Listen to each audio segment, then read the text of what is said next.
Mes frères et sœurs, bonjour. La lecture est tirée du livre de Jean, chapitre 12, du verset 1er à 50, et va suivre quelques commentaires. 6 jours avant la Pâque, Jésus arriva à Béthanie, où était Lazare, qu'il avait ressuscité des morts. Là, on lui fit un souper. Marthe servait et Lazare était un de ceux qui se trouvaient à table avec lui.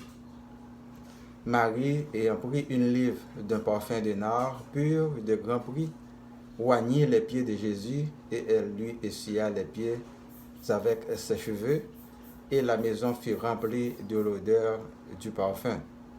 Un de ses disciples, Judas Iscariote, fils de Simon, celui qui devait le livrer, dit: Pourquoi n'a-t-on pas vendu ce parfum 300 deniers pour les donner aux pauvres? Il disait cela non qu'il se mit en peine des pauvres, mais parce qu'il était voleur et que, tenant la bourse, il prenait ce qu'on y mettait. Mais Jésus dit: Laisse-la garder ce parfum pour le jour de ma sépulture. Vous avez toujours les pauvres avec vous, mais vous ne m'avez pas toujours. Une grande multitude de Juifs apprirent que Jésus était à Béthanie, et ils y vinrent, non pas seulement à cause de lui, mais aussi pour voir Lazare qu'il avait ressuscité des morts. Les principaux sacrificateurs délibèrent de faire mourir aussi Lazare, parce que beaucoup de Juifs se retiraient d'eux à cause de lui et croyaient en Jésus. Le lendemain, une foule nombreuse de gens venus à la fête, ayant entendu dire que Jésus se rendait à Jérusalem, prirent des branches de palmier et allèrent au-devant de lui en criant: Hosanna, béni soit celui qui vient au nom du Seigneur, le roi d'Israël. Jésus trouva un ânon et s'assit dessus, selon ce qui est écrit: Ne crains point, fille de Sion, voici ton roi vient, assis sur le petit d'une ânesse. Ses disciples ne comprirent pas d'abord ces choses, mais lorsque Jésus était glorifié, il se souvint qu'elles étaient écrites de lui et qu'il les avait été accomplies à son égard. Tous ceux qui étaient avec Jésus quand il appela Lazare du sépulcre et le ressuscita des morts lui rendaient témoignage. Et la foule vint au-devant de lui parce qu'elle avait pris qu'il avait fait ce miracle. Les pharisiens se dirent donc les uns aux autres: Vous voyez que vous ne gagnez rien, voici le monde est allé après lui. Quelques Grecs du nombre de ceux qui étaient montés pour adorer pendant la fête s'adressèrent à Philippe de Bethsaïda en Galilée et lui dirent avec instance: Seigneur, nous voudrions voir Jésus. Philippe alla le dire à André, puis André et Philippe le dirent à Jésus. Jésus leur répondit: L'heure est venue où le Fils de l'homme doit être glorifié. En vérité, je vous le dis, si le grain de blé qui est tombé en terre ne meurt, il reste seul, mais s'il meurt, il porte beaucoup de fruits. Celui qui aime sa vie la perdra, et celui qui hait sa vie dans ce monde la conservera pour la vie éternelle. Si quelqu'un me sert, qu'il me suive, et là où je suis, là aussi sera mon serviteur. Si quelqu'un me sert, le Père l'honorera. Maintenant, mon âme est troublée. Et que dirais-je? Père, délivre-moi de cette heure. Mais c'est pour cela que je suis venu jusqu'à cette heure. Père, glorifie ton nom. Et une voix vint du ciel: Je l'ai glorifié et je le glorifierai encore. La foule qui était là et qui avait entendu disait que c'était un tonnerre. D'autres disaient: Un ange lui a parlé. Jésus dit: Ce n'est pas à cause de moi que cette voix s'est fait entendre, c'est à cause de vous. Maintenant a lieu le jugement de ce monde. Maintenant le prince de ce monde sera jeté dehors. Et moi, quand j'aurai été élevé de la terre, j'attirerai tous les hommes à moi. En parlant ainsi, il indiquait de quelle mort il devait mourir. La foule lui répondit: Nous avons appris par la loi que le Christ demeure éternellement. Comment donc dis-tu, il faut que le Fils de l'homme soit élevé? Qui est ce Fils de l'homme? Jésus leur dit: La lumière est encore pour un peu de temps au milieu de vous. Marchez pendant que vous avez la lumière, afin que les ténèbres ne vous surprennent point. Celui qui marche dans les ténèbres ne sait où il va. Pendant que vous avez la lumière, croyez en la lumière, afin que vous soyez des enfants de lumière. Jésus dit ces choses, puis il s'en alla et se cacha loin d'eux. Malgré tant de miracles qu'il avait faits en leur présence, ils ne croyaient pas en lui. Afin que s'accomplisse la parole qu'Ésaïe, le prophète, a prononcée. Seigneur, qui a cru à notre prédication, et à qui le bras du Seigneur a-t-il été révélé? Aussi ne pouvait-il croire, parce qu'Ésaïe a dit encore, il a aveuglé leurs yeux et il a endurci leur cœur, de peur qu'ils ne voient des yeux, qu'ils ne comprennent du cœur, qu'ils ne se convertissent et que je ne les guérisse. Ésaïe dit ces choses lorsqu'il vit sa gloire et qu'il parla de lui. Cependant, même parmi les chefs, plusieurs crurent en lui, mais à cause des pharisiens, il n'en faisait pas l'aveu dans la crainte d'être exclu de la synagogue, car il aimait la gloire des hommes plus que la gloire de Dieu. Or, Jésus s'était écrié, « Celui qui croit en moi, croit non pas en moi, mais en celui qui m'a envoyé. Et celui qui me voit, voit celui qui m'a envoyé. Je suis venu comme une lumière dans le monde, afin que quiconque croit en moi ne demeure pas dans les ténèbres. Si quelqu'un entend mes paroles et ne les garde point, ce n'est pas moi qui le juge, car je suis venu non pour juger le monde, mais pour sauver le monde.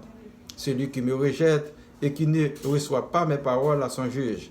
La parole que j'ai annoncée, c'est elle qui le jugera au dernier jour. Car je n'ai point parlé de moi-même, mais le Père qui m'a envoyé m'a prescrit lui-même ce que je dois dire et annoncer. Et je sais que son commandement est la vie éternelle. C'est pourquoi les choses que je dis, je les dis comme le Père me les a dites. Mes bien-aimés dans le Seigneur, un de ses disciples, Judas Iscariote, fils de Simon, celui qui devait le livrer, dit, « Pourquoi n'a-t-on pas vendu ce parfum 300 deniers pour les donner aux pauvres ?» Il disait cela, non qu'il se mit en peine des pauvres, mais parce qu'il était voleur et que tenant la bourse, il prenait ce qu'on y mettait. Mais Jésus dit, « Laisse-la garder ce parfum pour le jour de ma sépulture. Vous avez toujours les pauvres avec vous, mais vous ne m'avez pas toujours. » De nos jours, l'argent mène le monde. Mais attention, pas vous, parce que les enfants de Dieu vivent dans le monde, ne font pas partie du monde dans leur action, dans leur travail, dans leur ville corrompue, dans leur pays corrompu, dans leur secteur d'activité, dans leur entourage mesquin. Car le monde est très toxique pour pratiquer la course à l'enrichissement. Tous les moyens sont bons. La drogue, la corruption, les armes, le vol, le crime de toutes sortes, la prostitution, le trafic humain, trafic d'organes, beaucoup de maîtresses, beaucoup de gentlemen, l'adultère, la pédophilie, etc. Il n'existe presque plus de valeurs humaines, plus de moralité dans la société, comme si tout est réduit au simple plaisir de manger et de boire. La spiritualité est au point mort, pourtant elle est la plus importante et à la fin de toutes. Car il faut coûte que coûte répondre au questionnaire divin concernant notre passage sur la terre. Notre conscience en sera témoin. Judas aimait beaucoup l'argent, comme beaucoup d'entre nous aujourd'hui qui courent à la perte et à leur égarement. S'ils ne se repentent pas et ne se convertissent pas de leurs péchés, tous ceux qui ont déjà rencontré Jésus sur leur chemin ont été guéris ou voir la gloire de Dieu, comme Zachée, dans la noce à Cana, Lazare, Nicodème, la femme samaritaine, l'aveugle aîné. Moi qui vous parle aujourd'hui en tant que son serviteur, et vous, qu'est-ce que Jésus a pu faire dans votre vie? Ne suis-je pas chargé de vous dire la vérité telle qu'elle est? La réponse est oui. Suivons la voie du Seigneur qui nous mènera au bonheur éternel. Jésus trouvera un anon et s'assit dessus, selon ce qui est écrit. Ne crains point, fille de Sion, voici ton roi vient, assis sur le petit d'une ânesse. Jésus était simple en lui-même, mais tout ce qu'il disait et tout ce qu'il faisait étaient des choses extraordinaires. Il est assis sur un anon. Ce n'est pas prestigieux, mais c'est prophétique. Il faut que cela arrive.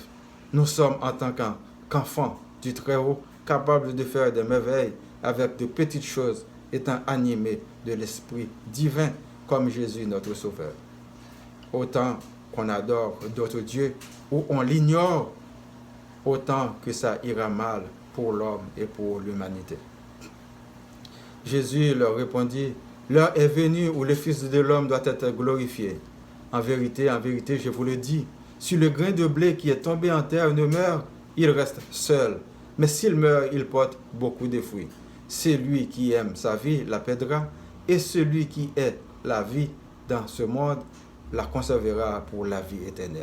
Si quelqu'un me sert, qu'il me suive, et là où je suis, là aussi sera mon serviteur. Si quelqu'un me sert, le Père l'honorera. Maintenant, mon âme est troublée. Et que dirais-je? Père, délivre-moi de cette heure. Mais c'est pour cela que je suis venu jusqu'à cette heure. Père, glorifie ton nom.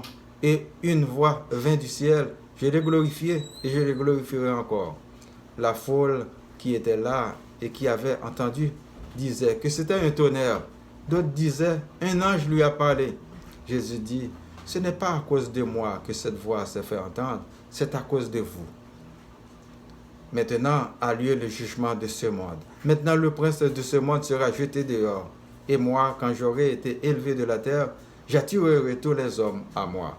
En parlant ainsi, il indiquait de quelle mort il devait mourir. Vous connaissez sûrement un grain de semence qui tombe en terre. Une fois germé, est pourrie et disparaissent dans la terre sous forme de fumier.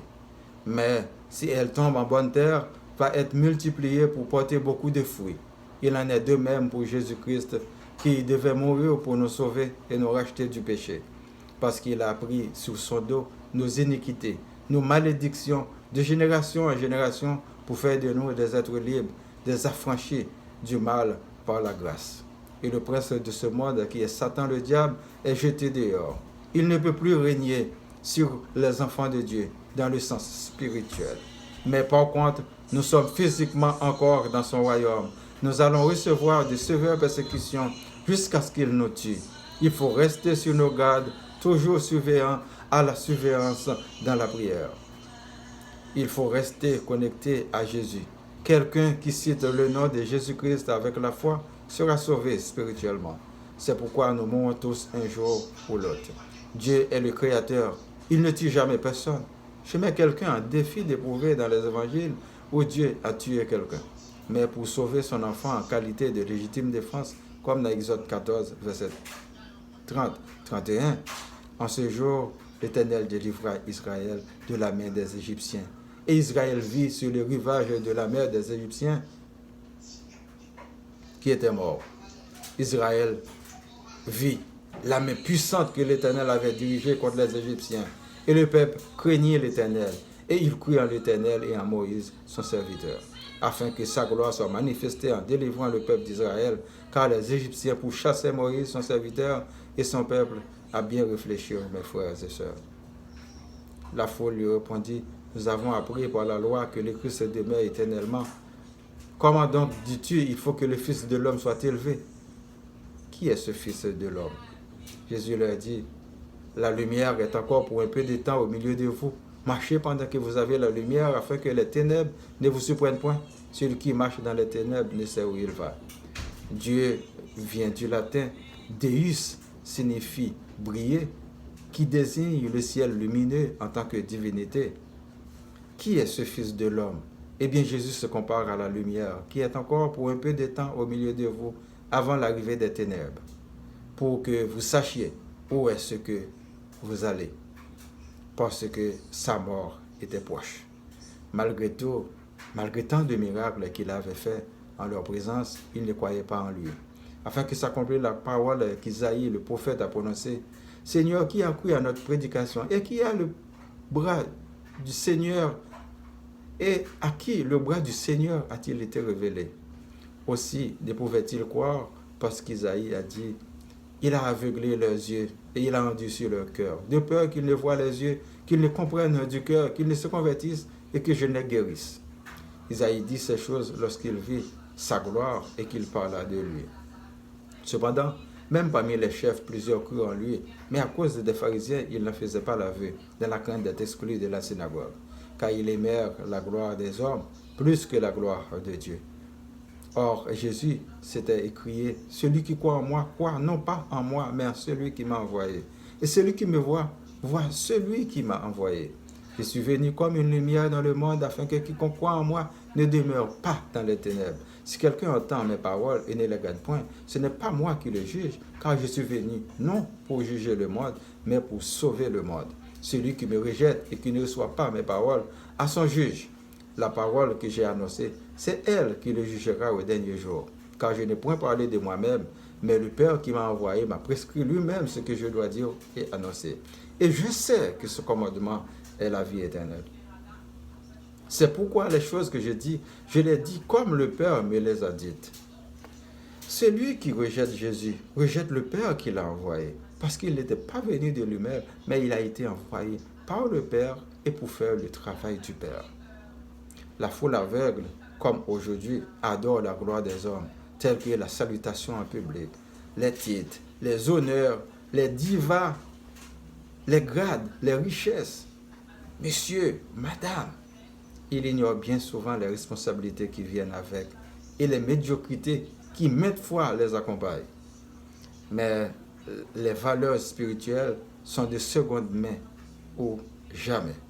Les gens, au lieu de se réclamer des disciples de Jésus-Christ, préfèrent se réclamer des partisans de Monsieur X ou Madame X dans telle place ou tel lieu, ou de telle organisation religieuse, sociale ou politique. Vous suivez qui en réalité? Soyez sur vos gardes, mes frères et sœurs.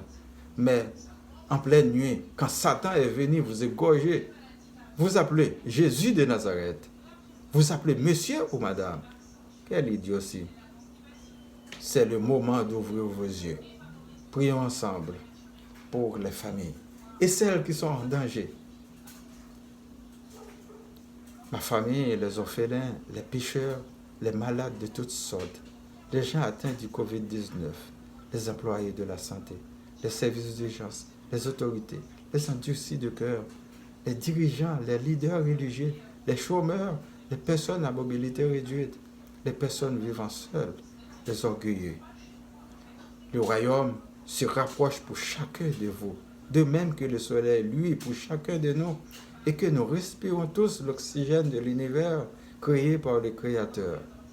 Humblement, nous disons merci et pardon au Seigneur pour qu'il puisse accepter nos prières et nous accorde sa grâce selon sa volonté.